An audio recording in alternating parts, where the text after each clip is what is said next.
나사렛 예수 그리스도의 보혈로 돕노라. 나사렛 예수 그리스도의 보혈로 돕노라. 아멘. 예수님의 강력한 보혈이 여러분의 전 생애를 돕는 줄로 믿습니다. 오늘은 결산하는 사람들입니다. 말씀도 한 절 말씀입니다. 다 같이 다시 한번 읽겠습니다. 시작. 이러므로 우리 각 사람이 자기 일을 하나님께 직고하리라. 그래서 직고라는 단어는 사실을 숨기지 않고 당사자가 직접 자백하거나 고백한다는 뜻이 직고라는 단어입니다. 오늘 여러분 한 분 한 분이 하나님 앞에 2025년을 직고하시기를 간절히 원합니다. 직고할 준비가 됐습니까? 예. 오늘 말씀을 들으면서 여러분의 속에 있는 것들을 하나님 앞에 말씀을 들으면서 하나씩 하나님, 내가 이 부분에 대해서는 제가 잘못된 것 같습니다. 이 부분에 대해서는 부족한 것 같습니다. 이 부분에 대해서 하나님 앞에 더 사랑하지 못하고 충성하지 못하였습니다. 이런 것들을 고백하라는 얘기입니다. 예. 사랑하는 여러분, 연말이 되면 우리는 자연스럽게 이 결산이라는 단어를 떠올립니다. 한 해를 뒤돌아보고 정리하고 숫자를 맞춰봅니다. 나라도 마찬가지고 어떤 단체도 마찬가지고 교회도 마찬가지입니다. 어느 한 사람이 있었습니다. 사업에 실패를 해가지고 큰 빚을 지게 됐습니다. 해마다 연말이 되면 결산표를 받아왔는데 볼 때마다 숫자가 더 늘어갑니다. 빚은 줄지 않고 이자는 더 쌓여가고 결산의 날은 희망이 아니라 두려운 날입니다. 개척하신 목사님들이 가끔 그런 얘기를 합니다. 한 달이 왜 이렇게 빠른지 모르겠다. 왜요? 월세를 내야 됩니다. 그런데 어느 날 은행에서 전화 한 통화가 왔습니다. 고객님, 모든 채무가 대환 처리됐습니다. 누가 대신 내줬다 그 말입니다. 알고 보니 어떤 한 분이 그 빚을 전액을 다 갚아줘 버린 거예요. 그는 갚을 능력이 없었지만 누군가가 희생해가지고 다 갚아주니까 이 결산표가 완전히 바뀐 겁니다. 그 순간 이 사람에게 결산의 의미가 달라졌어요. 이제 더 이상 이런 질문, 이런 것은 안 합니다. 얼마를 갚아야 합니까? 얼마를 갚아야 합니까? 얼마를 갚아야 합니까? 이 소리는 이제 안 해도 되는 겁니다. 왜요? 대신 다 갚아줘 버렸기 때문에. 대신 이런 질문으로 바뀌었습니다. 이 은혜를 어떻게 살아야 합니까? 이 은혜를 어떻게 살아야 합니까? 다 같이 한번 해볼까요? 이 은혜를 어떻게 살아야 합니까? 이 은혜를 어떻게 살아야 합니까? 예, 맞습니다. 이 은혜. 성경은 이것을 은혜라고 부릅니다. 은혜라고. 로마서 5장 8절 말씀에 우리가 아직 죄인 되었을 때에 그리스도께서 우리를 위하여 죽으심으로 모든 죄값을 다 치르셨다 그 말이에요. 사랑하는 여러분, 우리의 인생의 결산표에는 죄의 항목이 쭉 가득 채워져 있습니다. 우리는 갚을 수도 없었고 수정할 수도 없었습니다. 그러나 예수 그리스도께서 십자가에서 우리의 모든 죄값을 대신 다 갚아주셨다 그 말이에요. 대환해버렸어요. 그래서 하나님 앞에서 결산은 파선선고가 아니라 은혜로 정리된 새 출발의 선언이다 그 말입니다. 결산은 이렇게 묻습니다. 얼마나 실패했느냐? 이렇게 묻지 않습니다. 이 대환의 은혜를 알고도 그대로 살겠냐? 그 말입니다. 여러분, 이 은혜를 입고도 우리가 그대로 살 수 있습니까? 그럴 수 없다라는 거죠. 나를 대신해 십자가에 못 박혀 죽으신, 나의 모든 죄를 다 치르신 그 예수님의 그 십자가의 은혜를 내가 알고도, 이 은혜를 받고도 나는 그냥 그대로 예전에 살았던 그 모습으로 살 수 있겠냐라고 질문해요. 그럴 수 없다는 거죠. 그래서 하나님 앞에서 멈춰서는 시간이 필요하다라는 겁니다. 사랑하는 여러분, 우리는 참으로 바쁘게 삽니다. 옆 사람 한번 물어보세요. 바쁘시죠? 무지하게 바쁘시죠? 네. 무엇 때문에 그렇게 바쁘십니까? 예? 바쁘다 보니까 세상을 계획하고 달리고 성취하고 또 넘어지고, 이게 세상에 너무 바쁘니까 이게 이런 순환으로 돌아간다. 근데 성경은 우리에게 이렇게 말합니다. 멈춰 서서 결산하라. 뭐라고요? 멈춰 서서. 누구한테 멈춰 서서요? 하나님 앞에서 멈춰 서서 결산해야 된다라고 얘기해요.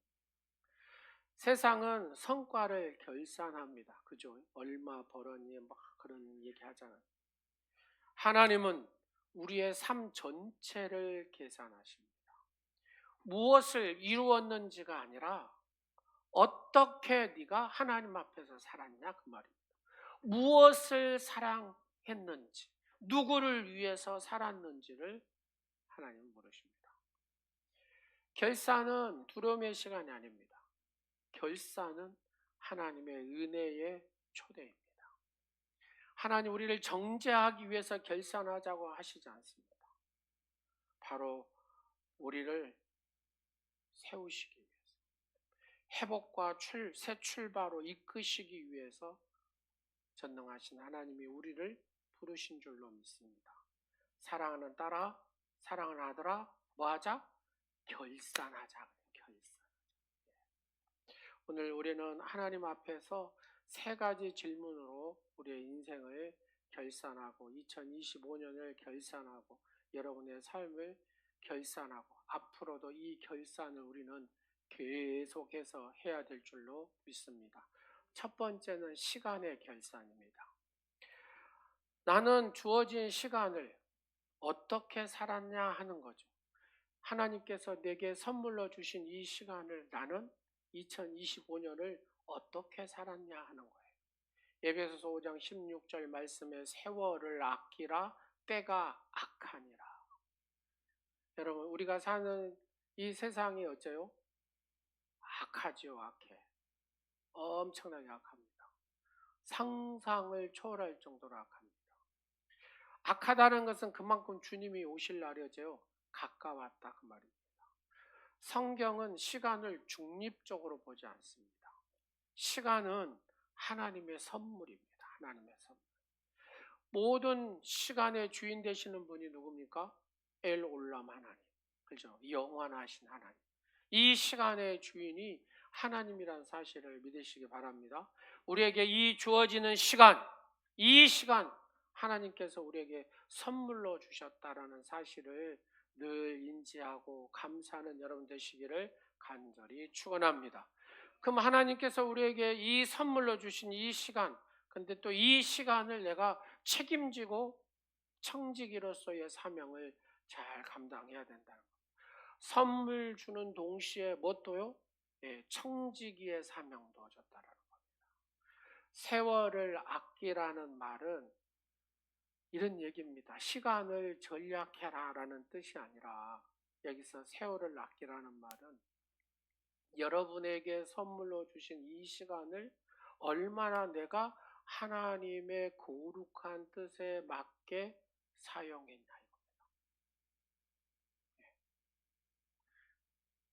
앞전주에 설교할 때 동역이라는 단어를 썼습니다. 동역이 뭐냐? 하나님의 거룩한 마음을 같이 갖는 사람. 이것이 동역입니다. 마찬가지입니다. 여기서 세월을 아끼라는 것은 시간을 전략해라는 뜻이 아닙니다. 이 주어진 선물, 이 시간을 너는 얼마만큼이나 하나님의 뜻에 맞게 사용했냐 이런 뜻입니다. 성경에서 시간을 잘못 결산한 대표적인 예가 있는데 부자 농부입니다. 부자 농부. 예수님이 비유로 이 부자 농부에 대해서 얘기를 했어요. 이 사람은 그의 농사가 너무 잘 돼가지고 곳간에다가 그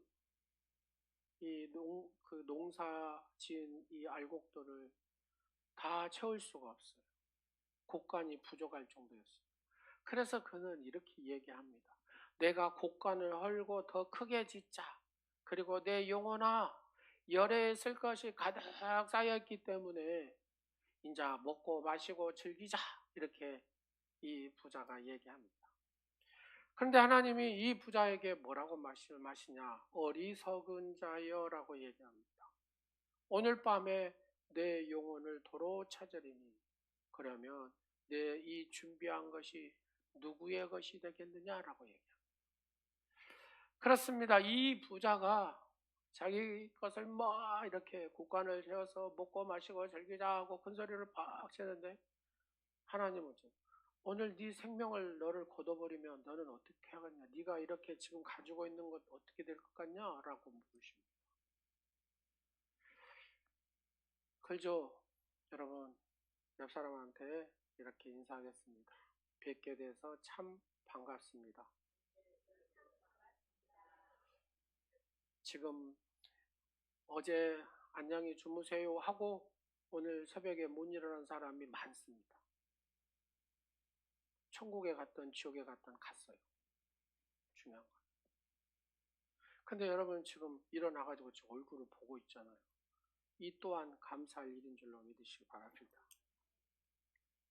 우리에게 매일매일 이렇게 선물로 주어진 시간들을 하나님의 거룩한 뜻에 맞게 우리는 늘 사용해야 될 줄로 믿습니다.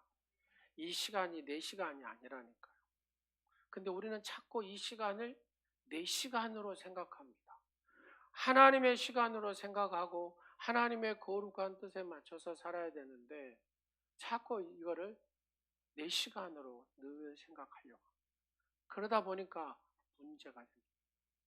사랑하는 여러분, 이 사람은 부자였지만 시간의 결산에 실패한 사람입니다. 예수님이 비유로 너는 시간의 결산에 실패한 사람이다. 그러면서 우리에게 너는 시간의 이 결산에 실패한 사람이 되지 말라라고 비유로 말씀하신 얘기입니다. 왜냐하면 그는 오늘만 살았고 영원을 준비하지 않았기 때문입니다. 시간을 많이 가진 것이 문제가 아닙니다. 시간이 많이 있는데 그 시간의 많음 속에 하나님이 없는 시간을 가졌다는 얘기입니다. 그래서 이 사람에게는 소망이 없다고 말입니다. 결산을 묻습니다. 너의 가장 좋은 시간은 누구를 위해서 사용되었느냐라고 하나님 묻습니다. 너의 가장 좋은 시간, 옆 사람한테 한번 해볼래요? 설교는 수없이 듣거든요. 근데 우리가 잘 대답을 못해요. 옆 사람 딱 1대1로 눈을 보시면서 당신의 가장 좋은 시간 누구를 위해 사용하고 계십니까? 라고 물어보세요. 시작.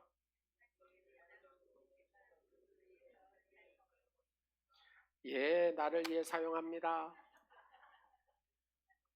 그러면 안 된다고 지금 예수님 말씀하십니다. 누구를 위해 사용하라고요? 예, 내게 이 시간의 선물을 주신 그 존귀하신 하나님 앞에 드리라는 겁니다. 어거스틴이 이렇게 얘기를 합니다. 시간은 사랑의 방향을 드러낸다는 겁니다. 시간은 사랑의 방향을 드러낸다. 이 사람을 사랑하면 이 사람한테 뭘 줘요? 시간을 그만큼 투자를 많이 하면 이 사람 사랑하는 거예요. 여러분 배우들을 한번 봐보십시오. 그 연기에 목말라. 그 흥국생명에 그 현대에서 뛰다가 그 여자 배구 선수 이나연인가? 아니 이나연이 아니라 이다연인가? 키 큰 애 있잖아요. 키 큰 애. 현대에서 흥국으로 왔어요. 여하튼.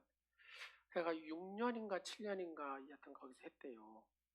그래가지고 일본 감독을 만났답니다. 일본 감독. 네. 그래도 연봉이 5억, 6억 받으니까 그쪽으로는 최고잖아요. 근데 일본 감독을 딱 만나고 나서 뭐라고 표현하냐면 지금까지 배웠던 그 배구의 모든 실력이 자기는 0으로 생각하고 다시 배운다는 거예요. 근데 그렇게 행복하다는 겁니다. 그렇게 행복해요. 왜요? 이 자세 하나하나가 다르다는 거예요. 그 감독의 얘기를. 왜 이게 열리냐? 왜 이게 닫히냐? 이 스텝에 따라서 다르고, 그런 것들을 배우니까 이 속공 실력이 일취월장하게 실력이 확 늘어버렸다는 거예요. 그래서 밤 11시에 잔대요. 밤 11시에. 하루 종일 그 연습한, 지금 감독한테 배우고 나서 자기는 계속 몸에 익숙하도록 한다는 겁니다. 그래서 배구가 더 재밌고 사랑스럽다. 성 어거스틴의 말이 맞죠. 시간은 사랑의 방향을 드러낸다. 우리가 시간을 어디에 쓰는지에 보면 무엇을 사랑하는지를 드러낸다는 말입니다. 여러분, 여러분의 시간을 어느 쪽에 많이 쏟아냅니까? 그렇죠. 도박한 사람들은 도박에 쏟아냈겠죠. 알코올 중독자는 그냥 술 마시는데 그쪽으로 온통 힘을 쏟을 겁니다. 신실한 하나님의 사람들은 어디에 쏟아낸다고요? 하나님의 중심에.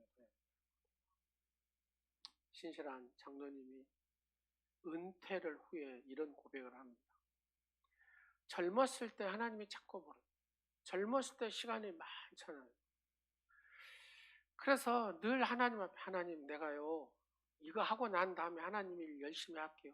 내가 이거 한 다음에 하나님 일 열심히 할게요. 이거 한 다음에 하나님 열심히 할게요. 하나님께 미루는 것이 큰 문제가 되지 않았어. 젊었을 때.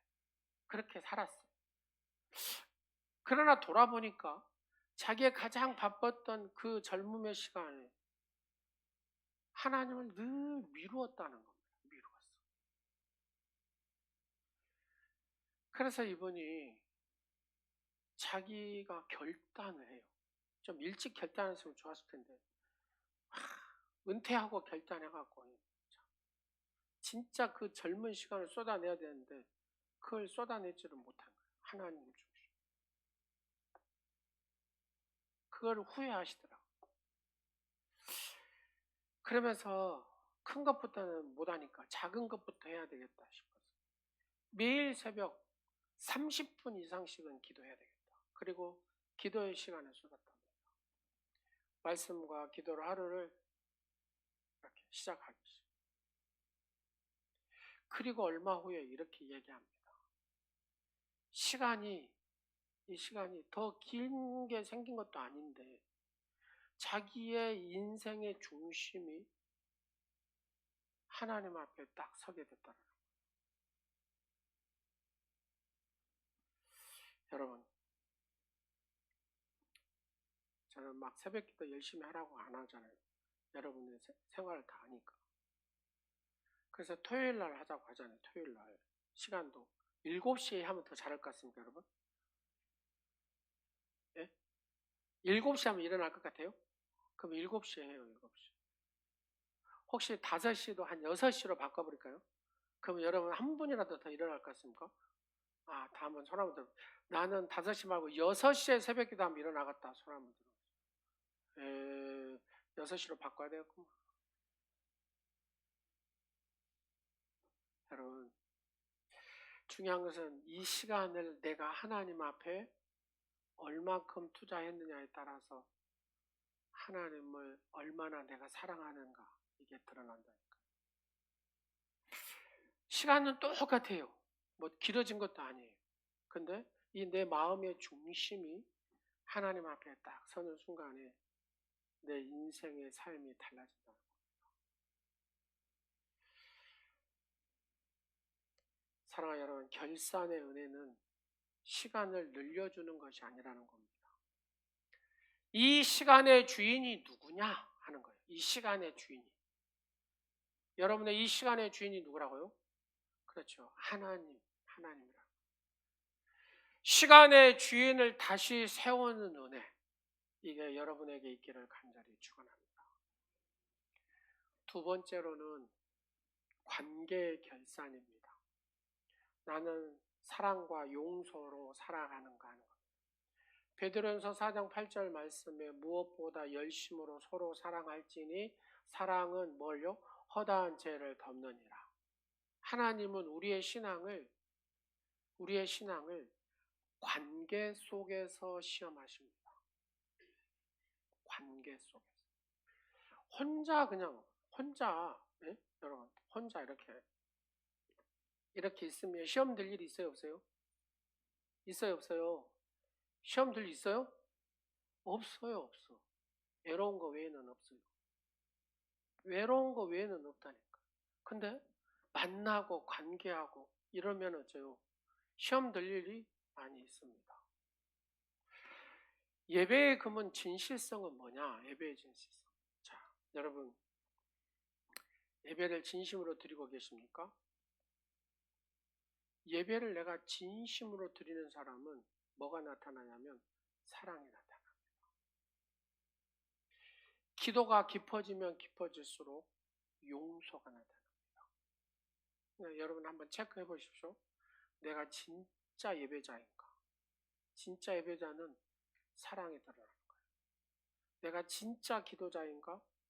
용서가 드러나는 거예요. 성경에는 관계의 결산에 대한 두 형제 얘기가 나옵니다.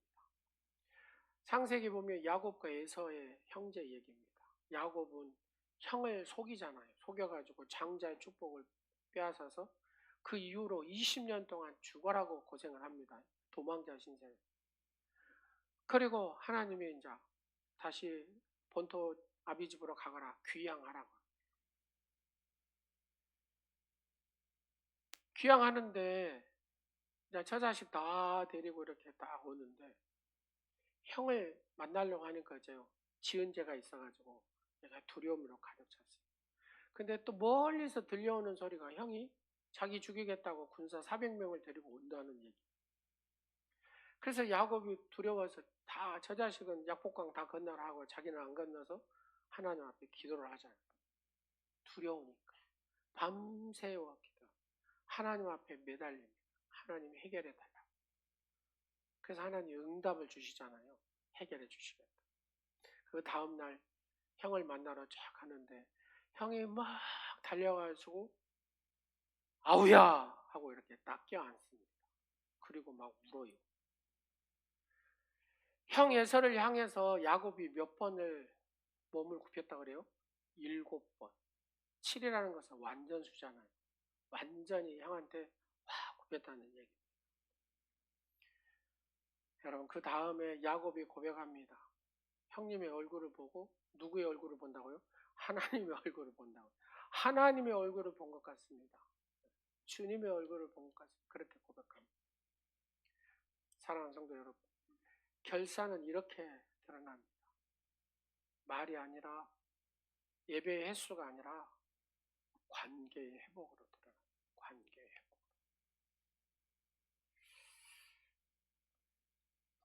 제가 노예 서기를 1년을 하다 보니까요, 교회가 부흥하는 교회도 있지만 쪼라든 교회들이 의외로 많더라고요. 그럼 왜 쪼라들까?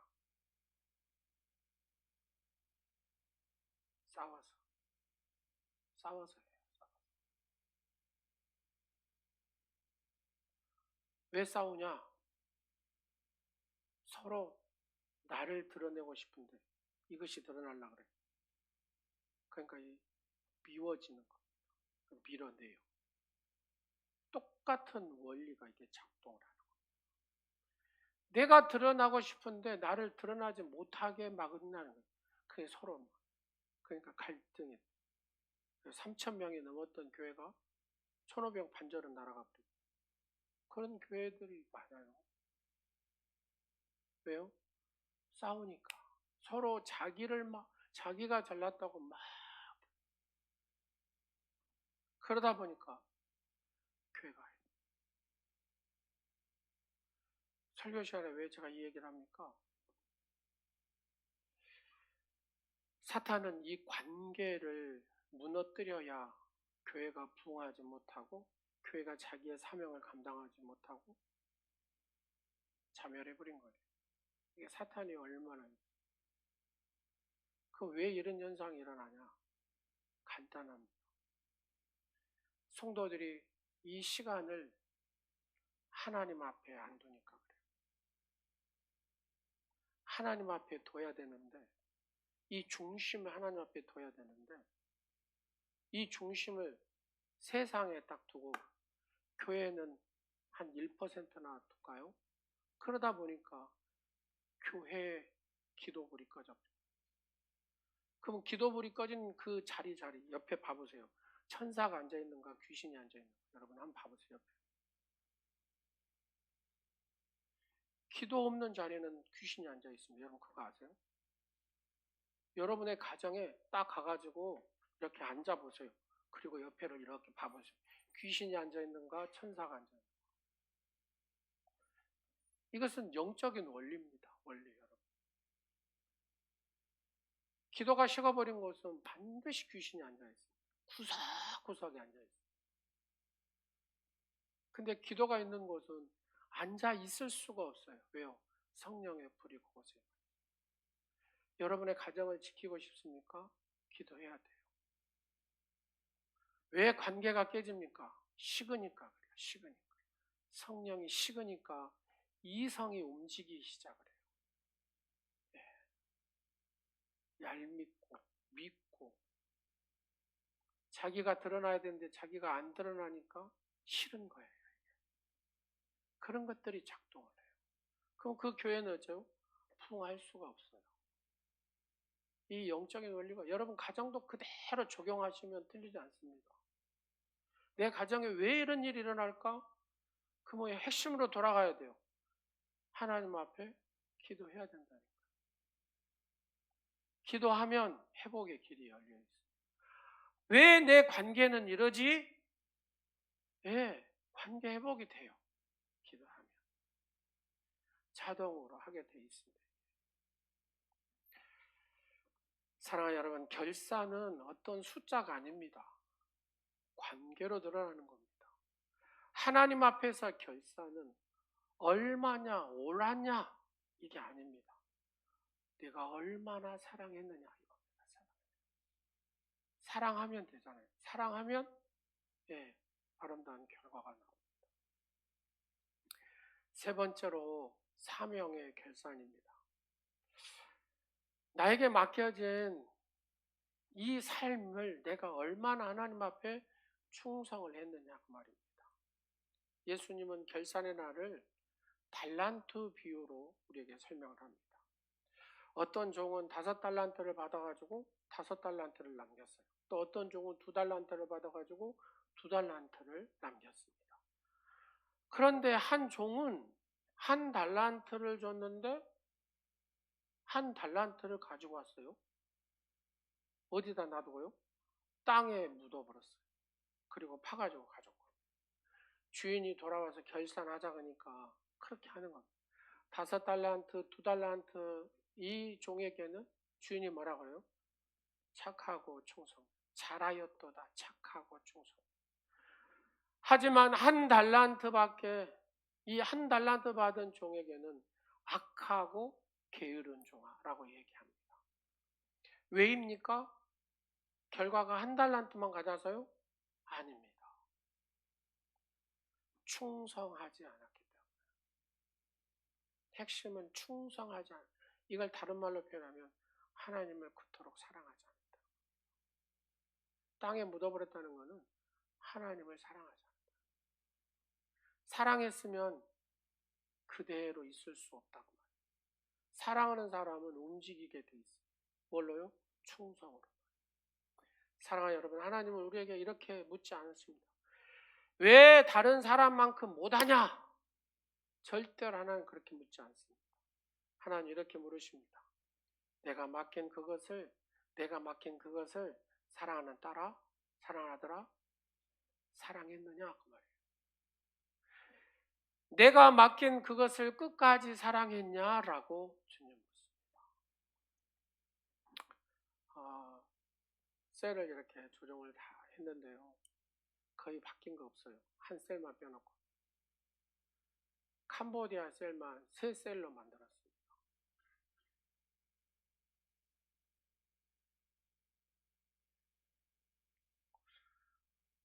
캄보디아 셀을 3셀로 만들었는데 약할 수도 있어요.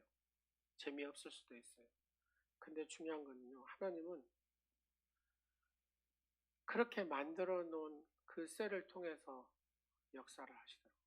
분할을 한 거죠. 지금 다른 셀 중에서 한 2개 셀은 분할할 셀이 생겼는데 조금 올 1년은 더 가야 되겠다는 생각입니다. 내 셀을 작게 했다고 소원에 생각하지 마세요. 왜요? 분명히 하나님은 거기에 역사하실 일이 있기 때문에 그렇습니다. 그래서 외로우면 새 셀이 다시 뭉쳐요. 그래서 또 해. 조집사님 아셨죠? 새 셀이 다시 뭉쳐서 하고 또 이렇게 나누고 또 함께 하시고 이렇게 하시면 좋을 것 같아요. 그래서 일부러 3개 셀로 나누는. 마태복음 25장 21절 잘하였도다 착하고 충성된 종아. 하나님은 성공보다 충성을 보신 하나님, 결과보다 태도를 보신 하나님이십니다. 어떤 규모보다도 순종의 모습. 여러분 엘리야 얘기가 있잖아요. 갈멜산에서 뭐가 내려요? 불이 그냥 확 내립니다. 한마디로 엘리야는 불을 내려받는 선지자입니다. 놀랍지 않아요? 여러분 딱 한번 봐보세요. 지금 손을 이렇게 한번 들어보실래요? 주여 불을 내리시옵소서. 불이 확 하고 내린단 말입니다. 그러면 막 이 재단이 확 탄다고 생각해 보세요. 그러면 얼마나 쇼킹하겠어요. 근데 이 불이 내리기 전에 여기다 구더기를 파요. 구더기를 딱 파가지고 구더기에다가 뭘 넣으라 그래요? 물을 부으라 그래요. 근데 이 구더기에다 물을 누가 넣었을까요? 예? 여러분 마칠 때까지 물 마시겠습니다.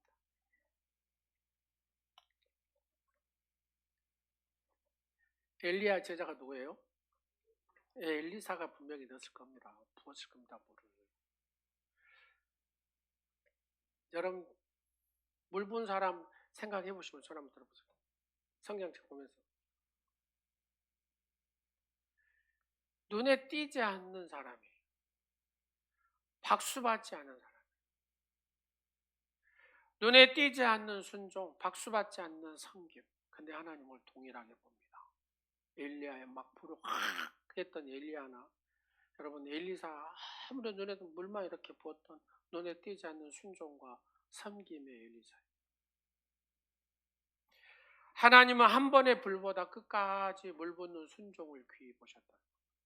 여러분 엘리사의 역사를 한번 봐보세요. 엘리사 땅에 묻었어요. 시신을. 근데 엘리사의 그 죽은 시신에 손만 대도 살아나버려요. 그러면 이 엘리사의 사역이 살아실 때 어마어마한 사역이었다. 여러분 그것만 하나만 딱 사건을 봐도 알 수 있지 않겠어요? 하나님 엘리야도 존귀하게 사용했지만 엘리사도 어마어마하게 위대하게 사용하신 거예요. 사명은 비교 대상이 아니라는 겁니다. 사명은 화려함의 문제도 아니라는 겁니다. 자, 이렇게 한번 딱 주먹을 쥐어보실래요? 끝까지 안주하는 겁니다. 뭐라고요? 끝까지 안주하는 것. 예, 끝까지 안주함. 하나님은 존귀 여기신 줄로 믿으시기 바랍니다. 요한일서 1장 9절 말씀을 다 같이 한번 읽어보겠습니다. 시작. 우리가 우리의 죄를 자백하면 그는 미쁘시고 우러우사 우리의 죄를 사하시며 돌아왔습니다. 성경의 결사는 항상 회개의 문을 열어둡니다. 회개의 문. 내가 시간을 잘못 썼어도 관계를 망가뜨렸었어도 사명 앞에서 주저했어도 오늘 하나님 앞에 서면 그 결사는 정죄가 아니라 회복이요 새 희망의 출발이 되는 겁니다. 여러분 내게 어떤 묶임이 있습니까? 어려움이 있습니까? 아픔이 있습니까? 그러면 다른 거 없어요. 그냥 하나님 앞에 회개하며 울면 돼요. 뭐 하자고요? 자, 옆 사람 손잡고 울어봅시다. 울어봅시다. 여러분, 문제를 잡고 있으면 안 돼요. 존귀하신 하나님을 바라보고 울면 돼요. 하나님의 위대하신 하나님을 바라보고 울면 돼요. 엘샤다이 전능하신 하나님을 바라보고. 그래서 시편을 여러분 쭉 읽어보시면 그 다윗이나 시인들이 뭐라 그래요? 그 문제 잡고 하나님 문제 이런 사람 있어요? 한 사람도 없어요. 이 문제가 보이면 누구를 불러? 이 문제보다도 더 위대하신 하나님을 보는 거예요. 하나님을 찬양하는 거예요. 하나님을 높여드리는 거예요. 그러면 이 문제가 어때요? 조용히 사라져버려요. 네. 왜요? 누가 하시는 분이에요? 이거를 하나님이 하시는 거예요. 그 하나님의 위대하심을 높이면 됩니다. 그래서 내가 운다는 것은 믿음의 고백이거든요. 하나님 앞에 운다는 것은 내가 믿음의 고백을 하는 겁니다. 사랑하는 여러분, 결산은 과거를 묶는 자리가 아니라 미래를 여는 은혜의 자리입니다. 오늘 하나님 앞에서 여러분 시간을 한번 여러분이 막 이런 하는 시간들을 딱 하나님 앞에 내려놓으십시오. 관계를 내려놓으십시오. 여러분 사명도 다시 내려놔보세요. 그리고 다시 받으십시오. 결산하는 사람만이 새로운 은혜를 바로 출발할 수 있다는 겁니다. 하나님 앞에 내려놓고 다시 받아서 새롭게 출발하는 2026년이 되기를 간절히 축원합니다. 우리 기도하도록 하겠습니다. 주의 은혜라 우리 찬양하고 합심해서 기도하고 이렇게 마무리하도록 하겠습니다.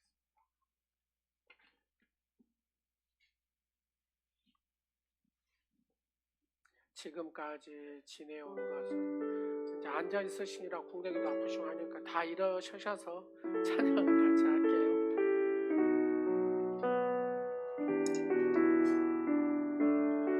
내가 지금까지 지내온 것은 내가 지금까지 지내온 것은 주의 은혜라 주의 은혜라 주의 은혜라 지금까지 지내온 것은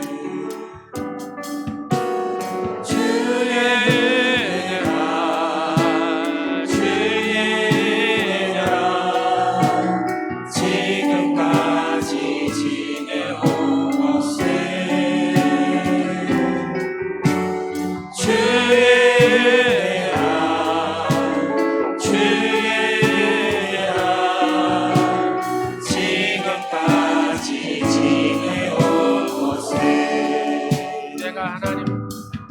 내가 하나님의 자녀 된 것은 주의 은혜라 주의 은혜라 주의 은혜라 하나님의 자녀 된 것은 주의 은혜라 주의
아버지 하나님, 존귀하신 하나님을 찬양합니다.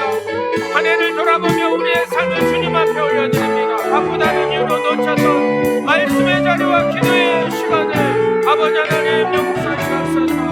사랑해야 할 사람을 판단하고 용서해야 할 순간에 침묵했던 우리의 마음을 곁들여 주시옵소서.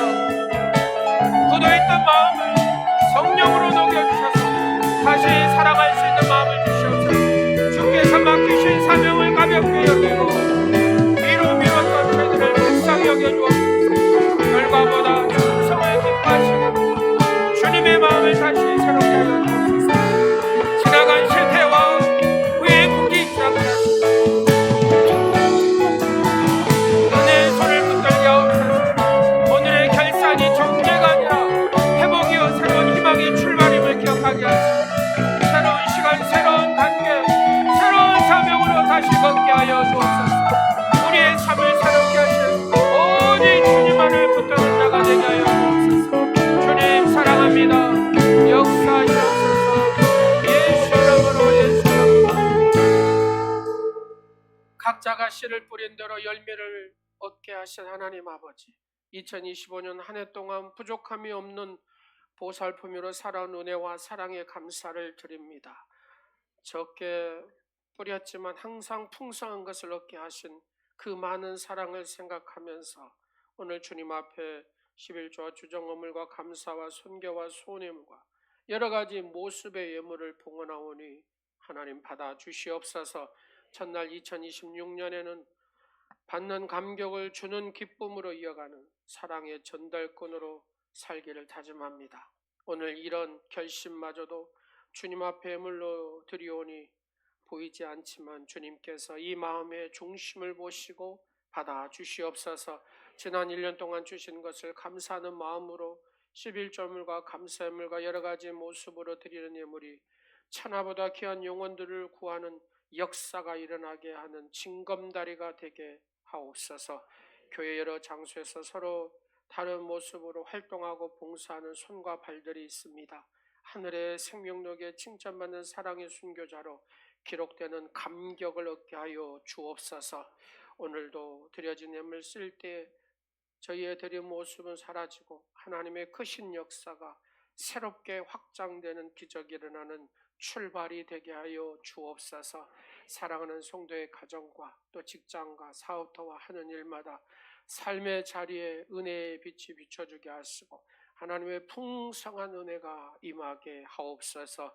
예수 그리스도의 이름으로 축복하오며 지금은 세상의 기쁨과 소망이 되어 죄인을 의인되게 하시려고 이 땅에 오신 예수 그리스도의 은혜와 독생자까지도 아낌없이 보내주신 하나님 사랑하심과 늘 함께 하시는 성령의 교통하심이 머릿속에 모든 사랑하는 성도와 가정과 기업과 이 나라 민족 위에 결산하는 삶을 살아가기로 다짐하며 나아가는 사랑하는 성도들 머리 위에 이제부터 영원토록 함께 하옵시기를 간절히 축원하옵나이다. 아멘.